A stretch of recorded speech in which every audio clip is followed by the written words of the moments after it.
Let's move to it.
Stacy?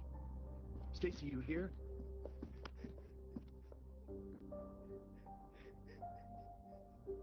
Babe, I got your message. I'm not sure I completely understand what it means. It means what it said, Frank. It's gone. All of it. Everything we worked so hard for. $650,000 doesn't just disappear. There must be some kind of mistake. There's no mistake. It was hackers. They took everything. Who are you calling? A real estate agent.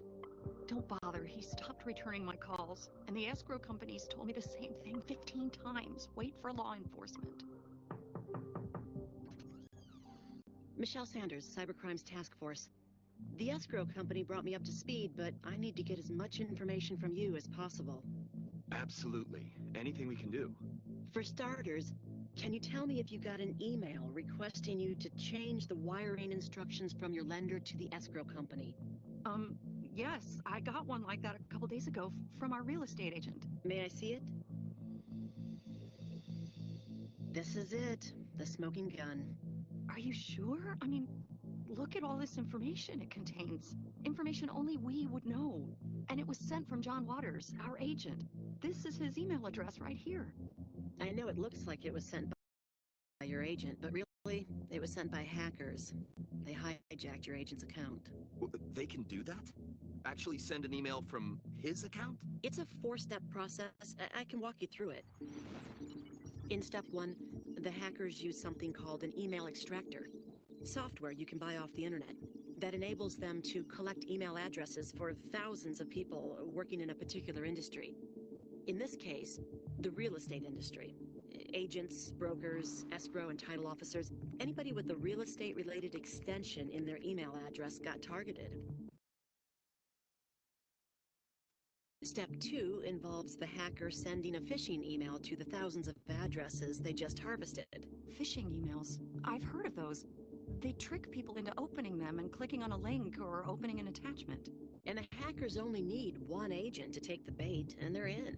Then it's on to step three, research. They learn everything from listing addresses to sales prices to loan amounts, escrow and title company names, even full account numbers. Finally, in step four, the hackers use this information by sending an email to the home buyer telling them to reroute funding from their lender to a new fraudulent account. And since the hackers are actually inside the agent's email account, The email looks legit. these people are smart, sophisticated, and their methods are constantly evolving. So, how do we protect ourselves? By not trusting email that requests you to send money or wire funds to a different account. Any email like that must be treated as suspicious and must be followed up with a phone call to verify its authenticity. I'd encourage you to contact your lender and ask for a wire recall. It's a long shot since several days have passed, but it's worth a try. Well, is there anything else we should be doing? File for bankruptcy. Immediately. Bankruptcy? Our loan went through. Meaning they're still going to expect payments on a home we don't even own. What about our old house? What happens with that? Ownership has already transferred. That deal is unaffected by this. Well, we can't afford to stay here. So where are we supposed to go? What are we supposed to do? I'm very sorry.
Stacy? Stacy, you here?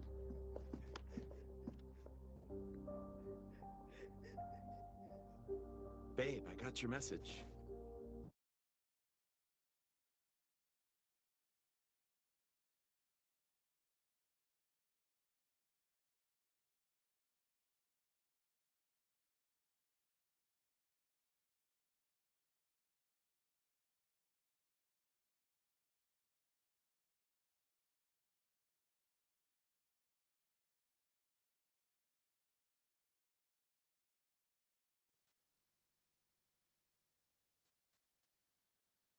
All of it. Everything we worked so hard for.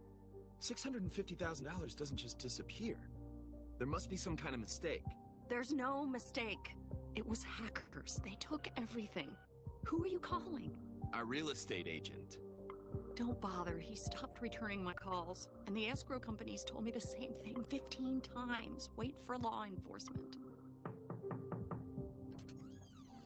Michelle Sanders, Cybercrimes Task Force. The escrow company brought me up to speed, but I need to get as much information from you as possible. Absolutely. Anything we can do. For starters, can you tell me if you got an email requesting you to change the wiring instructions from your lender to the escrow company? Yes, I got one like that a couple days ago from our real estate agent. May I see it?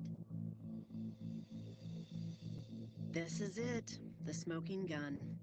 Are you sure? I mean, look at all this information it contains. Information only we would know. And it was sent from John Waters, our agent. This is his email address right here. I know it looks like it was sent by your agent, but really, it was sent by hackers. They hijacked your agent's account. They can do that? Actually send an email from his account? It's a 4-step process. I can walk you through it. In step 1, the hackers use something called an email extractor, software you can buy off the internet, that enables them to collect email addresses for thousands of people working in a particular industry. In this case, the real estate industry. Agents, brokers, escrow and title officers, anybody with a real estate-related extension in their email address got targeted. Step 2 involves the hacker sending a phishing email to the thousands of addresses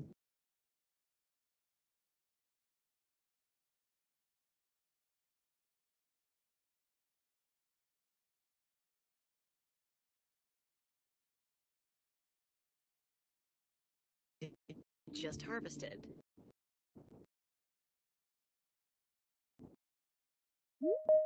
Phishing emails.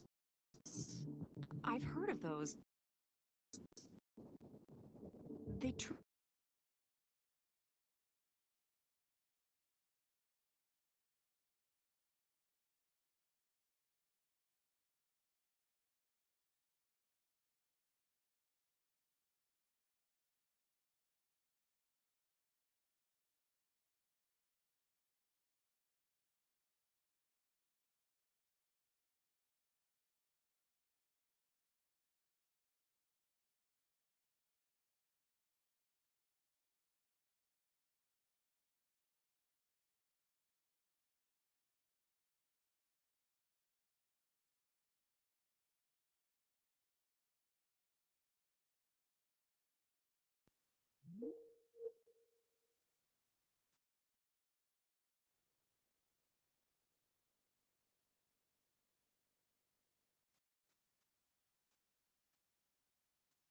Guys, pardon me. I think the network keep on messing up, so sorry about that. Let me admit these people. Sorry about. Let me actually work on it and get okay.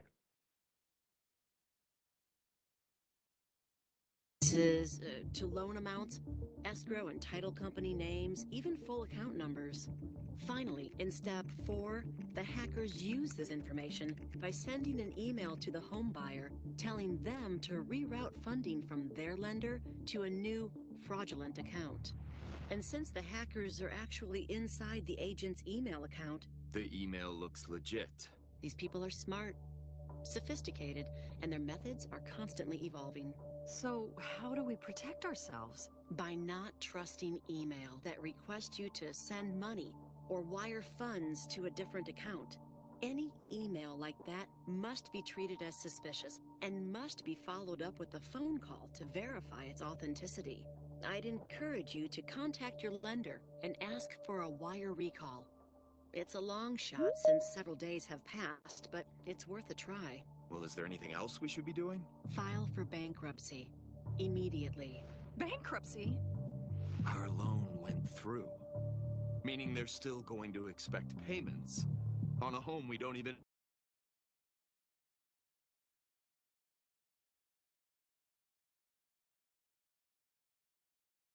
know. What about our old house? What happened? Oh, what are we supposed to do?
Okay, so yes, welcome back from the video. And although there was a little distractions, I believe that we got the idea of what the video was trying to tell us, where we must treat with caution the email that we receive inside our inboxes. This is something that we should look at.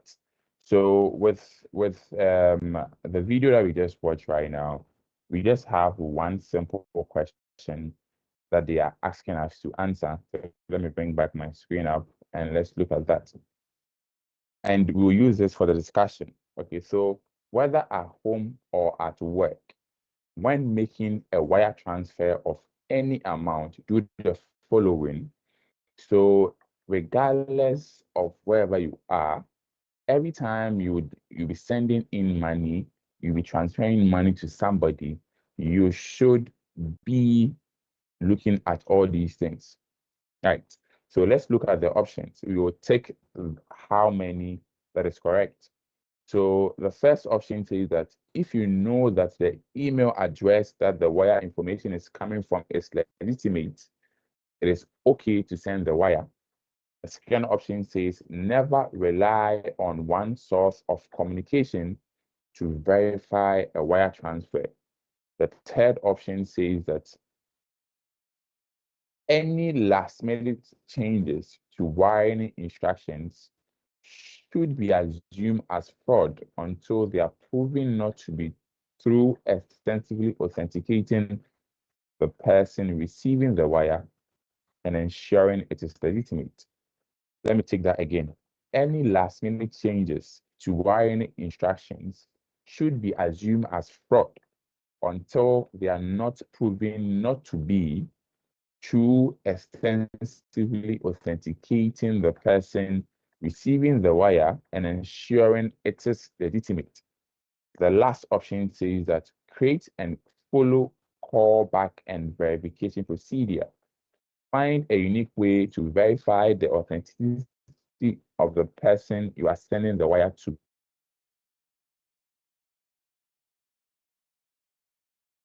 That we just watched. What do you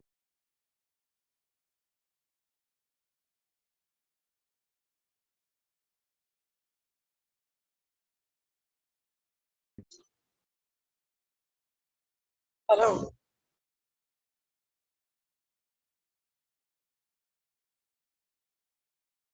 Never rely on one source of communication to verify a wire transfer.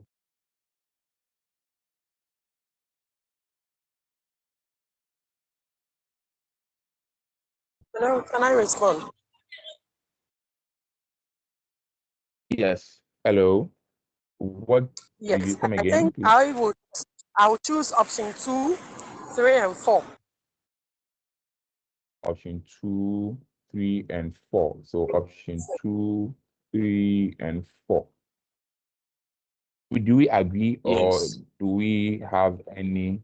Okay, so 2 people agree. Should we actually click on it to see the answer?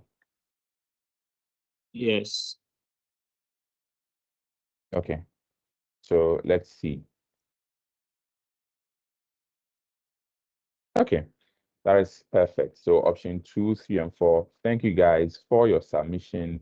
And we now know that we would make sure whenever we are sending money to people, even in Ghana here, our mobile money transfer, that is one of the ways that we send money. Before you send it to the person, you make sure that you confirm the details of the person you are sending the money to. After you send the money, if the money is a huge amount of money, you have to call the person to let the person know you sent it so that the person can confirm to you that indeed he or she has received the money. This is something that we must use in our daily lives. So thank you guys. That is all for the first session. That is our awareness training. Now we are going to look at a fundamental model of networking and what it is.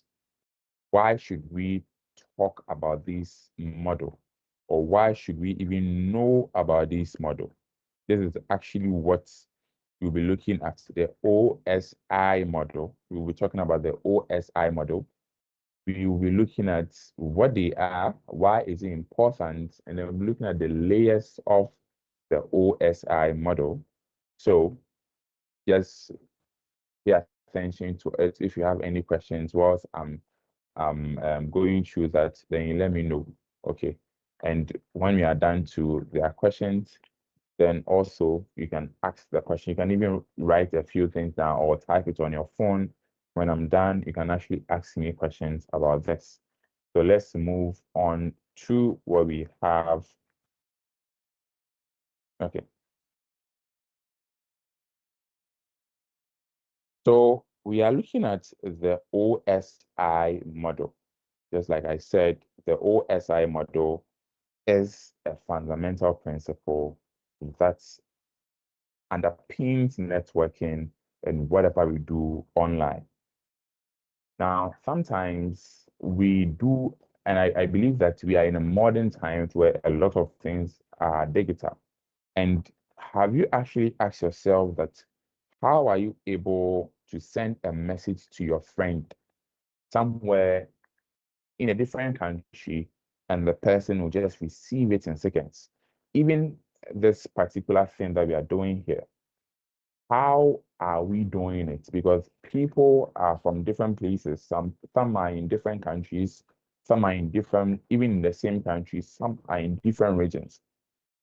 How is it that I am able to speak? Immediately I speak, my sound passes through the network, and you receive this particular speech or this particular video that I'm sharing. And this is also possible because we have a breakdown of what it entails, or we have a breakdown of what supports whatever that we do here, whatever we do on social media, the applications that we use, our WhatsApp, our Zoom, even our online video calls, our online gaming, everything that we do, different people are able to communicate from different parts of the world. And this is possible because of the OSI model. Now, the OSI model is like, let's say, a blueprint that explains how computers and devices should communicate with each other. Because of this particular thing, so imagine that I use, let's say, a Windows laptop, you use a Mac that is an Apple laptop, but regardless of whatever that we use, it all have the same principle.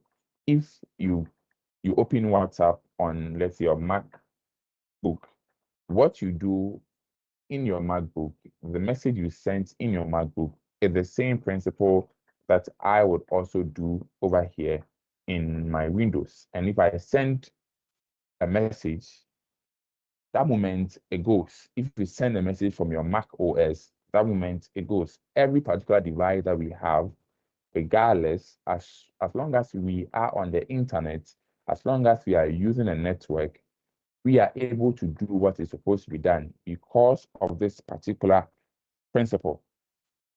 And this OSI model is divided into 7 parts. It is a framework of how devices communicate over a network step by step. So the O stands for open, the S systems, and then the I is interconnection. So open systems interconnection. It is a framework, like I said, a blueprint or a template that has been created so that we know how devices communicate over a network. And we need to have this particular information. We need to know all these things because with everything that we do in life, we need foundational principles. If we are building a house like this, you need the foundation. And once the foundation is there, you concrete the floor. After that, there will be a lot of pillars. There will be a lot of blocks.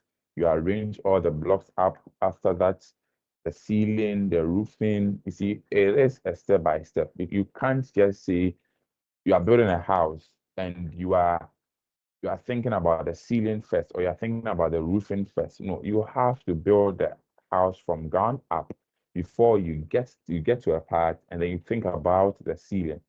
This is what the OSI model is. Because we know this, we are able to create systems, we are able to create applications, we are able to do things that will allow connection to be possible on the internet. So the OSI model was developed because, computers must find a way to talk to each other. Just like I was saying, we have to let computers talk to each other. And computers had, difficulties talking to each other because there were a lot of brands. We have Mac, like I said, Windows, even with mobile phones, there are a lot of brands. And each brand or each company wanted to create their own way. And once you create your own way, it is difficult for the other person to also communicate with you. For the other person will also create their own way. So there was a need for this particular type of system, right, that allows every particular device, every particular laptop, every particular system, let me say it that way, to speak the same language and make networking easy to understand. And now let's look at why it is important. So the OSI model will break down complex networking processes into smaller and easy to understand parts. Once we look at the model, we'll break them down for you to understand why it is. And because you know this, designers and engineers will look at this information, will look at the model, what it is, to build better networks. And it also allows for new people, beginners, students, to know how the internet works. And the last part, a very important part, is whenever there's a problem, we can trace the problem to where it is or what layer this particular problem is coming from. And then you will know what is going wrong, and then you will know how to fix it. So for troubleshooting purposes, knowing each layer, what it is, what it entails, is very, very important. So here is the 7 layers of the OSI model. Right. So 7 from the top to bottom, and then we have the bottom to the top, depending on where you are coming from. So these layers actually work from bottom to top when you are sending data. So let's say when on my end, I am sending data, it comes from bottom to the top. And if you are receiving data, it goes from top to bottom. And once we explain the concept, you know what I'm trying to say. So these are the 7 layers. We have the physical layer, the data link layer, the network layer, the transport layer, the session layer, the presentation layer, and we have the last one, which is the application layer. And also coming from this is from the top. So mostly the physical is the top. And sometimes too, it is from bottom to the top. That is application, presentation. So it can be interchanged depending on whether you are sending data or whether you are receiving data on the network. So let's look at from the basic standpoint. Let's look at what each layer is about, and I'll make sure to cover them as best as I can. So we have the first layer, that is the physical layer. On a network, the physical layer here is where we talk about the physical stuff. The lowest layer, the foundation you need to make sure that things are working. The cables you need to connect to computers, the switches you need computers to connect to, the Wi-Fi setup, the Wi-Fi signals, all these things are under the physical layer. This is where we set up the physical things that allows devices to even connect to the network. Because before you come to the internet, you need to connect to something. And this is the physical layer, whether you are using an Ethernet cable connected to your computer or whether you are using a Wi-Fi signal, regardless, that is the physical layer. It is the road where we move on, because without it, whatever we do or whatever that comes next will not be possible. So the physical layer is the lowest layer of the OSI model. Now let's move to the next layer. The next layer is called the data link layer. This data link layer is that layer that allows two devices that are connected to a network to talk to each other, the same network. So if, let's say, I have connected my laptop to my Wi-Fi, I've also connected my phone to my Wi-Fi, it is this data link layer that allows me to send communication between my mobile phone and my laptop on the same network. Because we are under the same roof, we are under the same place, it is easier for them to communicate with each other, and that is possible because of the data link layer. So you think of it as your local delivery guy because it is in the same place. So if, let's say, you are in an office, in your house, you have a printer connected to, let's say, your Wi-Fi, and you have your laptop also connected to the same system or the same network. The reason why you are able to send your file for the printer to print it on the same network is because of this data link layer that has been created for both of you, or for both of the devices. So this allows two devices to communicate on the same network. Right. So now we have the foundation, and from the foundation, that's the physical, we are moving to a data link that allows two people or two devices on the same local network to communicate with each other. And then we move to the network layer. With the network layer, it deals with how you are sending somebody a message or how you are communicating to somebody on another network. So the one we looked at was the same network. Now we are looking at this network layer allows you to send a message to somebody outside of your network. That is, if you are at a different country, this is what makes it possible. And it uses what is called the IP address. An IP address is your digital address of that particular system connected on the internet. Just like we have house addresses, and a delivery guy is coming, he would look at your address, where do you stay or where are you? And then the person will come and deliver whatever the person is delivering to you. On the internet and networking, systems that are on a network uses an IP address, a unique number or unique set of numbers that are given to those systems. So with this network layer, it uses those things. So if, let's say, I'm looking for somebody in the US to send a message to that person, my IP address will locate that person's IP address in the US to be able to send messages to them or to be able to establish a connection with them. And this is the network layer when your message travels from Ghana to a server in the US, because we know you are in the US, right? So it will look for the best possible route to take this message to.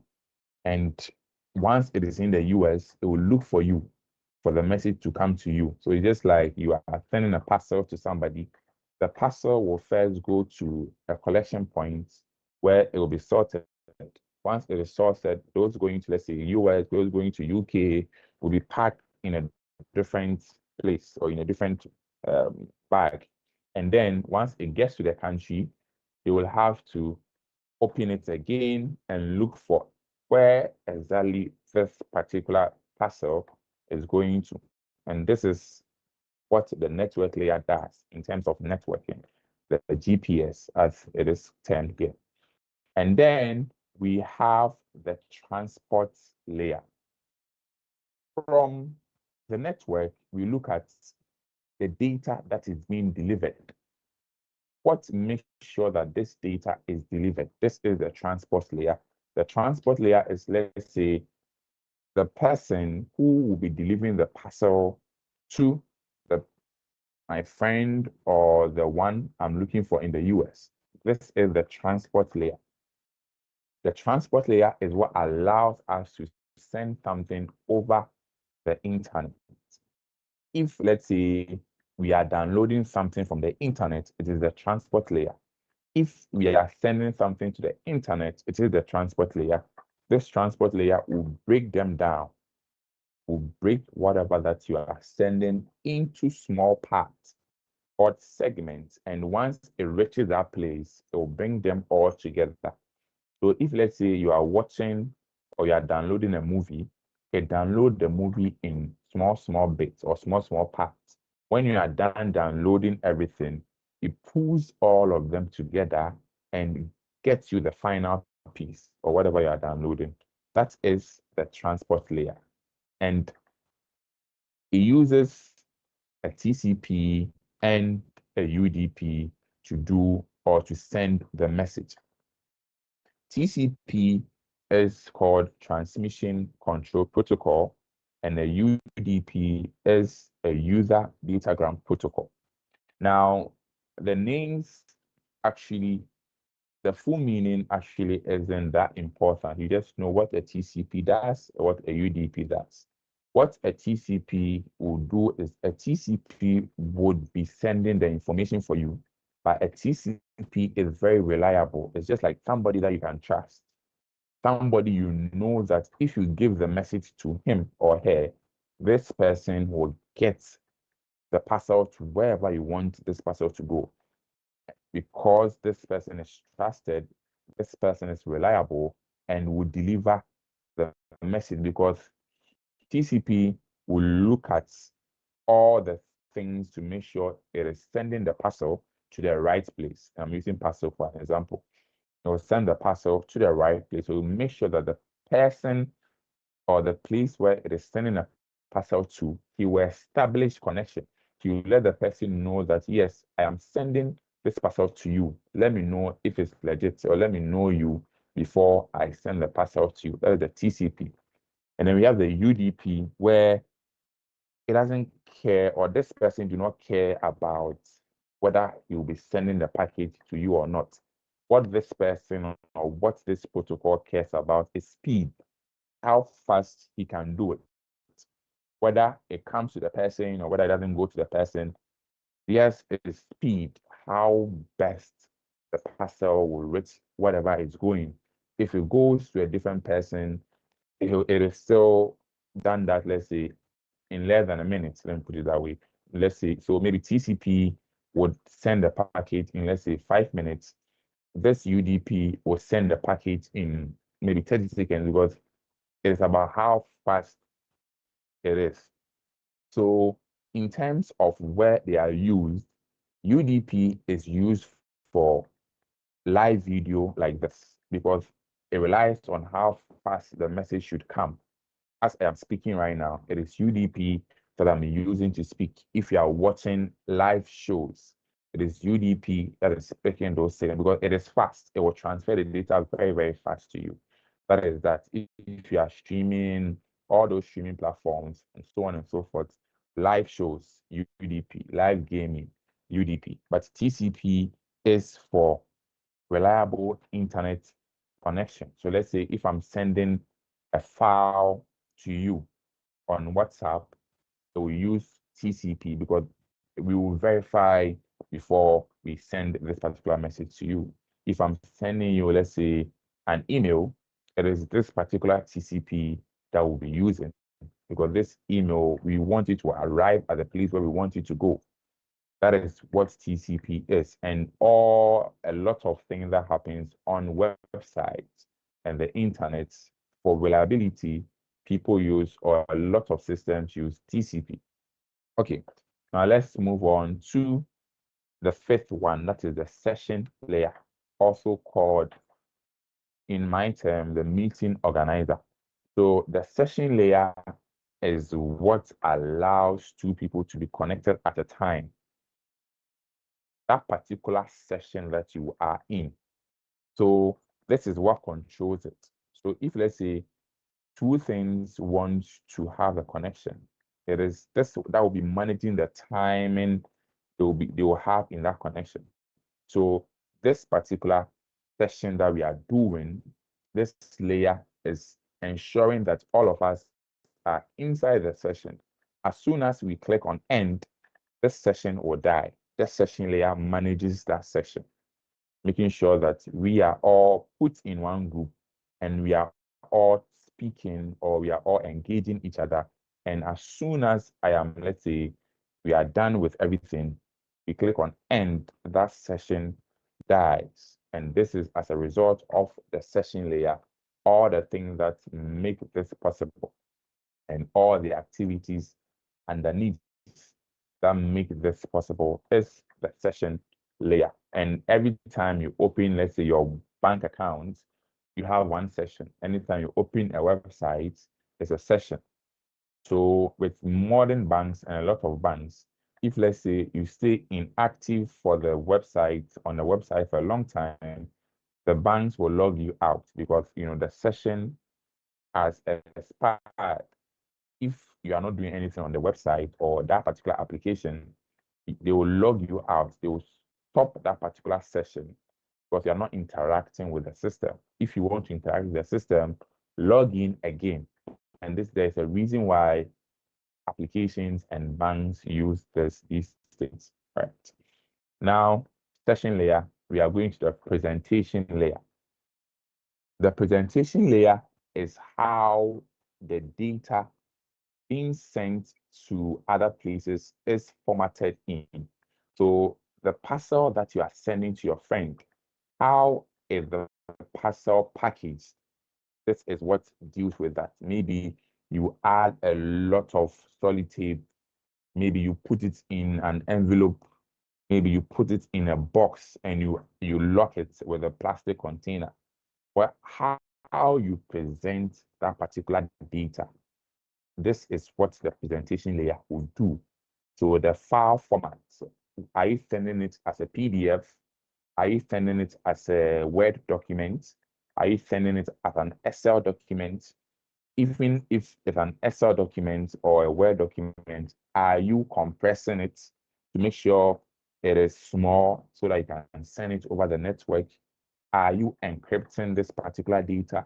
All those things is under the presentation layer.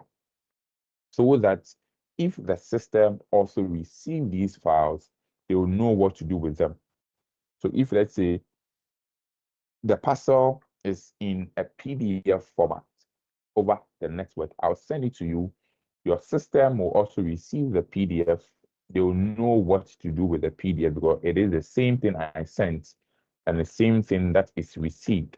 So it is this presentation layer that's wrap up the document or that wrap up the data that I want to send over the network and push it or allows it to go through. And once it goes through, I also see whatever the person was sending and I'll make meaning out of it. This is the presentation layer. And then we look at the last layer, that is the application layer. The application layer is the interface that we see, what we interact with.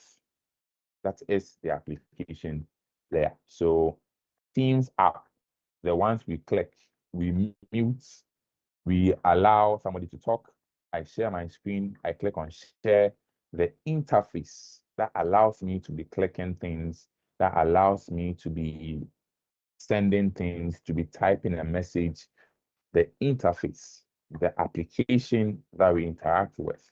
This is the application layer. You get it? So all these things would come together as one to make apps work. All the 7 layers must be constant, must be there to make sure systems and communication is possible. And every particular person here in this meeting have all their 7 layers intact. That is why we are having this particular conversation. You are connected to a network, that is correct. You are using an app or a web browser, that is also correct. The data that is being sent, it is being sent through UDP, that is actually correct.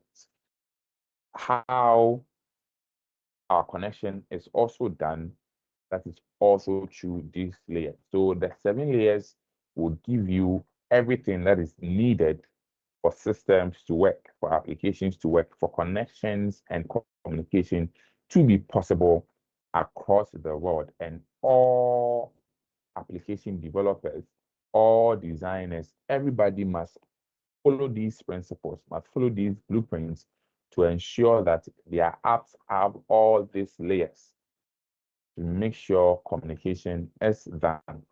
Now, why are we looking at this? Because at each layer of this OSI model, attackers would want to attack it, or attackers would want to compromise these things, and it is 7. So at every layer, there is an issue that can happen to that.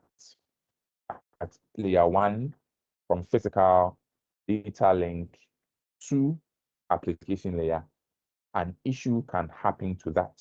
So it is very, very important that we know these things.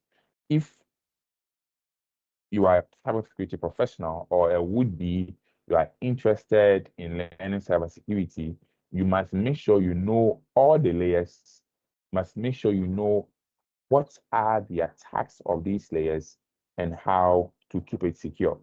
And the first reason why you need to keep it secure is that information and data is being sent out.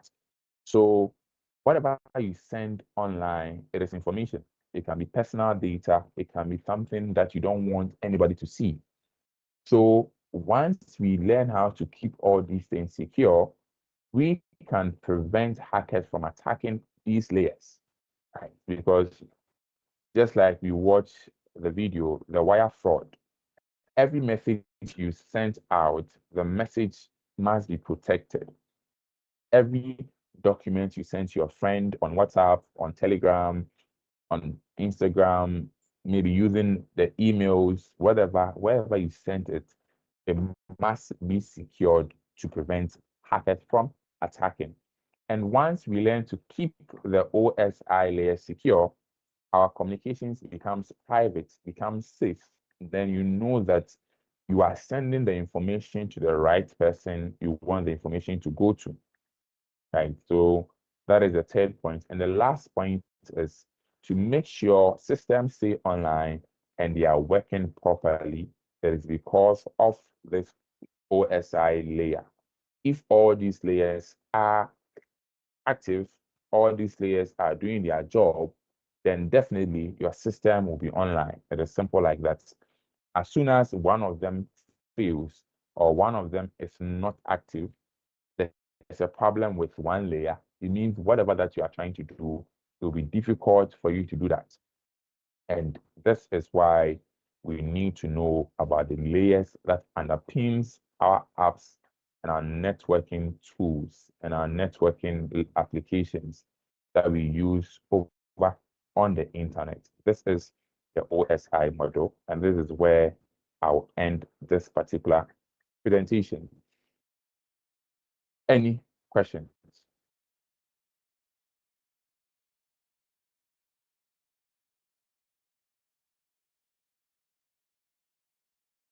Any questions about the OSI layers?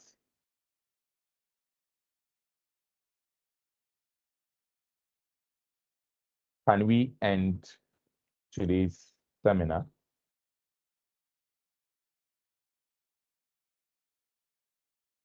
Hello, guys. Are we there?